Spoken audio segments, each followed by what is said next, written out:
Bismillahirrahmanirrahim. Assalamualaikum. Today our lecture is of chemistry 9th class unit number 1 fundamentals of chemistry. Last lecture में हम लोगों ने जो topic पढ़ा था वो था कंपाउंड। कंपाउंड की हम लोगों ने डेफिनेशन पढ़ी थी, उसकी टाइप्स पढ़ी थी। हमने पढ़ा था आयनिक कंपाउंड्स क्या होता है, कोवैलेंट कंपाउंड्स क्या होता है। आज हम लोग जो टॉपिक पढ़ेंगे वो है मिक्सचर। मिक्सचर स्टार्ट करते हैं हम लोग। पहले हम इसकी डेफिनेशन समझ लेते हैं। बेसिकली मिक्सचर होता क्या है। मिक्सचर होता है वन और मोर देन वन एलिमेंट्स या कंपाउंड्स के कॉम्बिनेशन का नाम। अब एलिमेंट्स की बात करते हैं। एलिमेंट्स हम पहले भी इसकी डेफिनेशन पढ़ चुके हैं। हर वो छोटी सी छोटी चीज जो एक एटम पर मुश्तमिल हो, मजीद छोटे टुकड़ों में डिवाइड ना हो सके, एलिमेंट कहलाती है। इसका स्पेसिफिक मास होता है, एटॉमिक नंबर होता है, ये एलिमेंट कहलाता है। For example hydrogen, chlorine, sulphur, iron वगैरह ये सारे के सारे एलिमेंट्स हैं। ये एलिमेंट्स, और अगर ये ज्यादा एलिमेंट्स इकट्ठे हो जाएं, अगर ये H और Cl इकट्ठे हो जाए तो HCl बन जाएगा। ये HCl क्या है, कंपाउंड है। ठीक हो गया। तो अब ये कंपाउंड और एलिमेंट्स अगर वन हो, टू हो या फिर मोर हो, अगर ये कंबाइन हो जाए आपस में, ज्यादा सारे जुड़ जाए, फिर by physically mean, by physically यानी जिनको केमिकल मीडियम ना देना पड़े, फिजिकली आपस में जुड़ जाए, ठीक है, without fix ratio, without fix ratio by mass, यानी इनके जुड़ने के बाद कोई खास इनकी मास की क्वांटिटी को फिक्स रेशियो के जरिए रिप्रेजेंट नहीं किया जाता। जैसे हम लोगों ने कंपाउंड में पढ़ा था कि जितने भी एलिमेंट्स होंगे, एटम्स होंगे, वो आपस में जुड़ेंगे। अगर हाइड्रोजन क्लोरीन के साथ जुड़ता है तो वो एक फिक्स रेशियो देगा अपनी, कितना मास हाइड्रोजन का है, कितना मास क्लोरीन का है, वो अपनी एक क्वांटिटी बताएगा। सेम एज इट इज यहाँ पे क्या होगा कि जितने भी एलिमेंट्स या जितने भी कंपाउंड्स आपस में जुड़ेंगे वो विदाउट फिक्स रेशियो होंगे। ठीक हो गया। अब ये थी मिक्सचर की कॉमन सी डेफिनेशन कि जब एलिमेंट्स और कंपाउंड ज्यादा सारे आपस में मिल जाते हैं तो बनने वाली जो चीज है वो फिजिकली बनती है without fix ratio. For example मैं कहती हूँ कि हमारे आम तौर पे घरों में कॉमन दिखने वाली जो चीज है, मिक्सचर है, वो है सैलेड। सैलड वो चीज है जिसके बीच में काफी सारी चीजें मिक्सअप हुई होती हैं। इनके अंदर हम देख सकते हैं कैरेट, हम इसके अंदर रेडिश देख सकते हैं, हम इसके अंदर सैलड लीव्स देखते हैं, अनियन देखते हैं, लेमन देखते हैं। ये सारी की सारी चीजें, कुकम्बर मेन इंग्रेडिएंट होता है सैलड का। ये सारी की सारी चीजें जब मिक्स हो जाती हैं तो एक मिक्सचर बन जाता है। अब हम लोग दूसरी एग्जांपल लेते हैं एयर की। मैं कहती हूँ कि एयर एक मिक्सचर है। मिक्सचर किस चीज का है, गैसेस का। अब गैसेस इसमें कौन कौन सी होती हैं, हाइड्रोजन है, ऑक्सीजन है, नाइट्रोजन है, ठीक है, कार्बन है। ये सारी सारी गैसेस जब आपस में कंबाइन होती हैं, ज्यादा सारी मिक्स हो जाती हैं, तो वो एयर बनाती हैं। इस वक्त जो हमारे एनवायरनमेंट में, हमारे माहौल में जितनी भी एयर है वो इन तमाम गैसेस का मजमुआ है। अब जो मिक्सचर है उसका मेन पॉइंट ये है कि मिक्सचर की जितनी भी चीजें हैं वो जब मिल जाती हैं, इकट्ठी हो जाती हैं, तो कोई नया कंपाउंड नहीं बनाती, कोई नई चीज नहीं बनाती, अपनी स्पेसिफिक प्रॉपर्टीज को तब्दील नहीं करती। अगर हम एयर में से हाइड्रोजन निकालना चाहें तो हम निकाल के उसके ऊपर स्टडी कर सकते हैं। इसी तरह से अगर मैं कहती हूँ कि कोई कंपाउंड बन जाता है, H और Cl को मिलाया हाइड्रोक्लोरिक एसिड बनता है। हाइड्रोक्लोरिक एसिड एक अलग से कंपाउंड बन गया, वो एक अलग चीज बन गई है, हम उसके ऊपर डिफरेंट स्टडी कर सकते हैं। लेकिन हम अगर हाइड्रोजन को क्लोरीन को अलग अलग करना हो तो वो करना केमिकली थोड़ा मुश्किल होता है। लेकिन अगर फिजिकली बात करें हम लोग, क्योंकि मिक्सचर फिजिकली बनता है तो इसको फिजिकली सेपरेट आउट करना भी आसान होता है।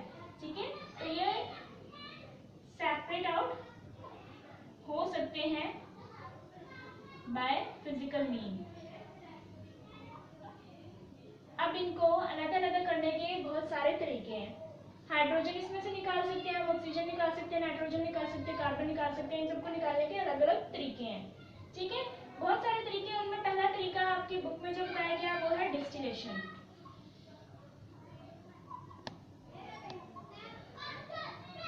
डिस्टिलेशन एक ऐसा प्रोसेस होता है जिसमें हम सॉलिड क्वांटिटी को, सॉलिड प्रोडक्ट को डायरेक्ट कन्वर्ट कर देते हैं वेपर्स फॉर्म में, गैसियस फॉर्म में, बाय गिविंग हीट। जब हम किसी सॉलिड चीज को इतना टेम्परेचर दें, इतनी हीट दें कि वो डायरेक्ट कन्वर्ट हो जाए गैसियस फॉर्म में, डायरेक्ट कन्वर्ट हो जाए वेपर्स में, तो इसका मतलब है ये प्रोसेस हमारे पास डिस्टिलेशन कहलाएगा। ठीक हो गया। मिसाल के तौर पे मैं आपसे कहती हूँ कि यहाँ पे हमारे पास है नेफ्थलीन, हमने इसको सॉलिड से वेपर में कन्वर्ट करना है, हम इसे हीट करेंगे तो ये वेपर में कन्वर्ट हो जाएगा। इसके अलावा डिस्टिलेशन में क्या होता है, डिस्टिलेशन एक ऐसा प्रोसेस है जिसमें हम लोग एक क्वांटिटी को बचा लेते हैं और दूसरे को वेपर में कन्वर्ट कर लेते हैं। जो कन्वर्ट हो जाती है वो तो हमें नहीं मिल सकती, लेकिन जो बच जाती है उसको हम लोग हासिल कर सकते हैं। ठीक है, नेक्स्ट जो प्रोसेस बताया गया है जिसके जरिए हम लोग मिक्सचर को सेपरेट आउट कर सकते हैं वो है फिल्ट्रेशन।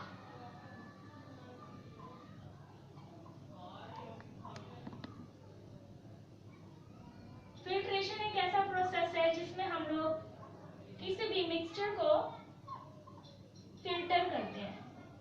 ठीक है, अब फिल्टर हम किस तरह से कर सकते हैं, फॉर एग्जाम्पल मिक्सचर है हमारे पास वाटर एंड सैंड का। हमने क्या करना है कि पानी में से रेत को अलग अलग करना है।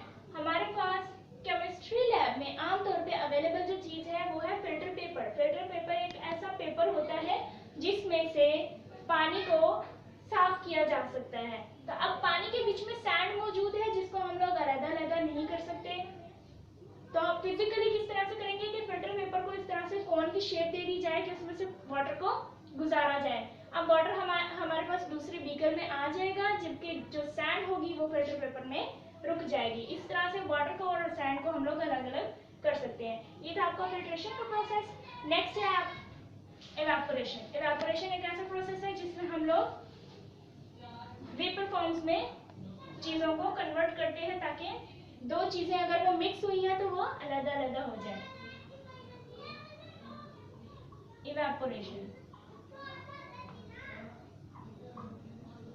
अब यहाँ पे एग्जांपल लेते हैं, हमारे पास मिक्सचर है वाटर एंड सॉल्ट। अब पानी और सॉल्ट को जब हम लोग हल करेंगे तो ये मुकम्मल तौर पे एक सॉल्यूशन बन जाएगा, एक मिक्सचर बन जाएगा, जिसे हम ब्राइन का सॉल्यूशन भी बोलते हैं। ओके, अब हमने क्या करना है कि हमें सॉल्ट वैसे तो वैसे ही वापस चाहिए और पानी हमें अलग चाहिए प्योर फॉर्म में। तो हम क्या करेंगे, इवेपोरेशन का प्रोसेस करते हैं। इवेपोरेशन ऐसा प्रोसेस होता है जिसमें किसी भी मीडियम को हम लोग हीट देते हैं, उसको टेम्परेचर देते हैं ताकि हमारा वो लिक्विड मीडियम वेपर फॉर्म में कन्वर्ट हो जाए, गैसियस फॉर्म में तब्दील हो जाए, हवा बन जाए और जो रिमेनिंग पार्ट है वो हमें मिल जाए।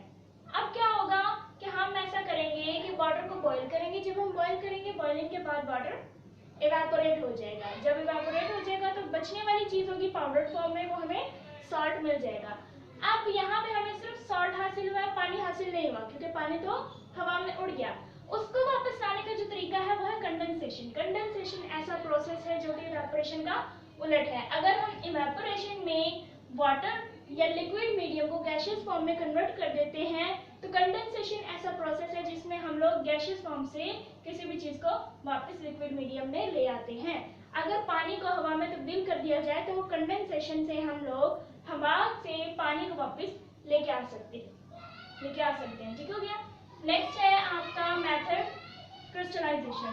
क्रिस्टलाइजेशन भी सेम एज इट इज एक प्रोसेस है जिसमें हम लोग हीट करते हैं ऐसे मिक्सचर को जिसको हीट करने के बाद उसकी वाटर के वेपर्स बन जाए, लेकिन बाकी जो बचने वाली चीज हो वो क्रिस्टल्स फॉर्म में हो। क्रिस्टलाइजेशन। अब क्रिस्टलाइजेशन का लफ्ज जब हम पढ़ते हैं तो सबसे पहले वर्ड आता है क्रिस्टल, हर चमकीली चीज, ठीक है। लेकिन केमिस्ट्री में क्रिस्टलाइन का मतलब जरूरी नहीं कि वो चमकती चीज हो। यहाँ पे क्रिस्टलाइन का मतलब होता है कि अगर दो एटम्स, दो एलिमेंट्स आपस में जुड़े हुए हैं तो उनके पॉजिटिव और नेगेटिव चार्जेस की सिमेट्री बहुत ही खास हो। अगर मैं डायमंड की बात करती हूँ, डायमंड दुनिया की सबसे मजबूत और ताकतवर तरीन चीज है जिसको तोड़ना नामुमकिन साबित होता है। लगता है कि जैसे वो नहीं तोड़ा जा सकता, बहुत ही हार्डेस्ट थिंग है, हाँ, बहुत ही मजबूत चीज है। इसके अलावा अगर हम कार्बन की बात करें, कोयले की, ठीक है, एक तरफ हम लोग कोल लेते हैं और दूसरी तरफ हम डायमंड लेते हैं। कोल की कंपोजिशन भी सेम कार्बन से बनी होती है और डायमंड की कंपोजिशन भी सेम कार्बन से बनी होती है। कोल भी कार्बन से बना होता है और डायमंड भी कार्बन से बना होता है। डिफरेंस क्या होता है? इसकी अरेंजमेंट। अगर ये ऐसे बना हुआ है तो इसकी सिमेट्री कुछ यूनिक टाइप की होती है। ये अपने आप को एडजस्ट करना बहुत अच्छे से जानता है। डायमंड की जो स्पेसिफिक एबिलिटी होती है जुड़ने की, उसका स्ट्रक्चर बनाने की, वो उसको उसी तरह से मजबूत बना के रखती है, ठीक है। तो इनके जो कार्बन के पॉजिटिव और नेगेटिव चार्जेस होते हैं आपस में, वो बहुत ज्यादा मजबूत होते हैं। इनको तोड़ने के लिए बहुत ज्यादा हीट देनी पड़ती है।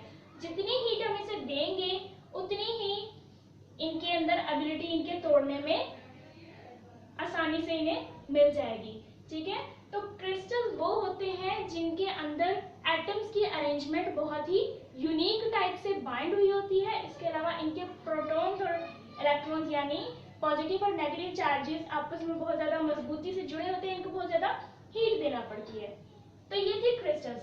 अब हम कॉमन मिक्सचर की एग्जांपल लें तो हमारे पास है कॉपर सल्फेट CuSO4। इसको हमने मिक्स किया वाटर में। कॉपर सल्फेट एक सॉल्ट है जो कि पॉइजनस सॉल्ट होता है और इसका कलर होता है रॉयल ब्लू कलर का। बहुत ही ब्यूटीफुल होता है ये, लेकिन पॉइजनस है, खतरनाक है ये, ठीक है। अगर हम इसे पानी में हल कर देते हैं तो ये एज इट इज हल हो जाता है जैसे कि पानी में नमक हल होता है। अब क्या करना है, हमने कॉपर सल्फेट को और वाटर को अलग अलग करना है। तो हम इनको टेम्परेचर देंगे, इनको बॉईल करेंगे। जब वाटर वेपर्स में कन्वर्ट हो जाएगा तो पीछे बचने वाली जो चीज होगी वो क्रिस्टल्स फॉर्म में हमारे पास कॉपर सल्फेट आएगा। कॉपर सल्फेट आएगा क्रिस्टल्स की फॉर्म में, खूबसूरत लंबी लंबी लाइनें लगी होंगी, ठीक है। अब वो चमकीली भी होंगी, लेकिन बेसिकली उसको क्रिस्टल इसलिए बोला जाता है क्योंकि उसकी पैटर्न और उसकी अरेंजमेंट बहुत ही यूनिक टाइप की होती है। नेक्स्ट आपका जो प्रोसेस है मिक्सचर को सेपरेट आउट करने का, वो है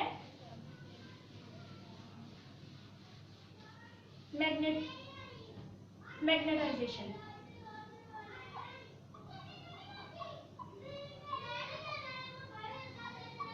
मैग्नेटाइजेशन एक ऐसा प्रोसेस है जिसमें हम लोग जितने भी मेटल फॉर्म में पाए जाने वाले मिक्सचर्स होते हैं उनको सेपरेट आउट कर सकते हैं by the help of magnets.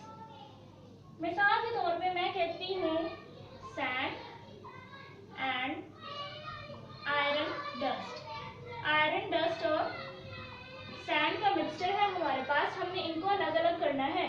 अब आयरन डस्ट क्या है? लोहे के छोटे छोटे ज़रात हैं, और सैंड क्या है? ये भी छोटे छोटे ज़रात होते हैं। जब ये ज़रात आपस में मिक्स हो जाएंगे तो हम इन छोटे छोटे डस्ट पार्टिकल्स को अलग अलग नहीं कर सकते, बहुत ही मुश्किल है।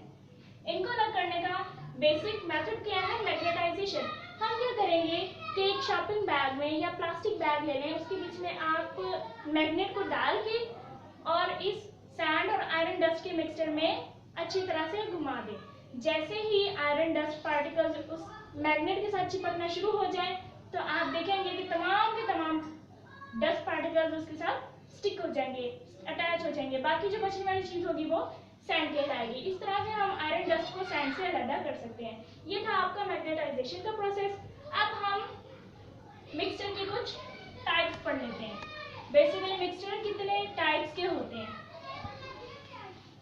मिक्सचर होते हैं टू टाइप्स के, एक होता है होमोजेनियस और दूसरा होता है हेट्रोजेनस। ये कि होमो और हेट्रो। होमो और हेट्रो में क्या फर्क है? होमो का क्या मीनिंग होता है, हेट्रो का क्या मीनिंग होता है? होमो का मतलब होता है same and hetero means different. तो ऐसा मिक्सचर, कोई भी ऐसे एलिमेंट्स और कंपाउंड्स जो कि सेम कंपोजिशन रखें वो होमोजेनियस मिक्सचर कहलाएगा। सिमिलरली ऐसे एलिमेंट्स या कंपाउंड्स जो कि डिफरेंट कंपोजिशन रखें हेटेरोजेनियस मिक्सचर कहलाएगा। अब होमोजेनियस की एग्जांपल हम देख लेते हैं। फॉर एग्जांपल एयर है, आइसक्रीम है, ठीक है। एयर को हम लोग देख लेंगे होमोजेनियस किस तरह से है। ये किसका है? मिक्सचर है गैसेस का। गैसेस में कौन कौन सी गैसेस आ जाती है? Carbon, oxygen, nitrogen, hydrogen. अब मैं ये तो नहीं कह रही कि इसके बीच में सॉलिड भी है, इसके बीच में लिक्विड भी है, ये सारी की सारी गैसेस हैं। दैट्स व्हाई इनकी कंपोजिशन सेम कंपाउंड में मिलकर बनी नहीं है, वो गैस है। ओके, दैट्स व्हाई हम कहते हैं कि एयर हमारे पास होमोजेनियस मिक्सचर है। अब हम आइसक्रीम की बात करें। आइसक्रीम बेसिकली होमोजेनियस क्यों होता है? क्योंकि आइसक्रीम सारे के सारे डेयरी प्रोडक्ट्स से मिलकर बनी होती है। जितने भी इसमें प्रोडक्ट्स होते हैं वो सारे के सारे डेयरी होते हैं। इसमें मिल्क होता है, वाटर होता है, शुगर होती है, ठीक है, फैट्स होते हैं, ये सारे के सारे आइसक्रीम के हिस्से हैं। अब हेटेरोजेनस मिक्सचर की बात करें तो सैंड की एग्जांपल लेते हैं या सॉइल की लेते हैं। हम यहाँ एग्जांपल लेते हैं सॉइल की। अब सॉइल में हम देखते हैं कौन कौन सी चीजें पाई जाती है, किन किन चीजों से मिलकर सॉइल बनी होती है। तो सॉइल में वाटर होता है, सॉइल में एयर होती है, सॉइल के अंदर थोड़ी सी क्वांटिटी सैंड की भी होती है। इसके अलावा क्या होते हैं? मिनरल्स होते हैं। मिनरल्स के अलावा भी और बहुत सारी चीजें सॉइल में पाई जाती हैं। तो इसीलिए अगर हम देखें तो वाटर पर जाते खुद एक कंपाउंड है, एयर पर जाते खुद एक अलग अलग मिक्सचर है, ठीक है। सैंड अलग मिक्सचर है, मिनरल्स अलग अलग चीजें हैं। तो ये अलग अलग डिफरेंट टाइप्स की चीजें मिलके सॉइल बनाती हैं। दैट्स व्हाई ये हेटेरोजेनस मिक्सचर कहलाता है। इसके अलावा अगर हम वुड की बात करें या हम लोग बात करें और अगर हम लोग एग्जांपल लेते हैं रॉक की, ठीक है, ये सारे के सारे क्या हैं? हेटेरोजेनस मिक्सचर्स हैं। तो आज के जो टॉपिक में हम लोगों ने डिस्कस किया वो मिक्सचर था। मिक्सचर की हम लोगों ने डेफिनेशन पढ़ी, उसके हम लोगों ने कुछ रूल्स पढ़े कि आखिर ये अपनी कैरेक्टरिस्टिक्स क्यों खो नहीं देते, उनकी काबिलियत वैसी की वैसी क्यों रहती है, नए कंपाउंड्स क्यों नहीं बनते, और इसके अलावा हमने इसकी टाइप्स पढ़ी होमोजेनियस और हेटेरोजेनस, आखिर इन दोनों में क्या डिफरेंस होता है। नेक्स्ट लेक्चर में इंशाल्लाह हम लोग very very important long question discuss करेंगे। सो देखो, सोचो, पूछो, सीखो। The more you know the more you grow. Allah.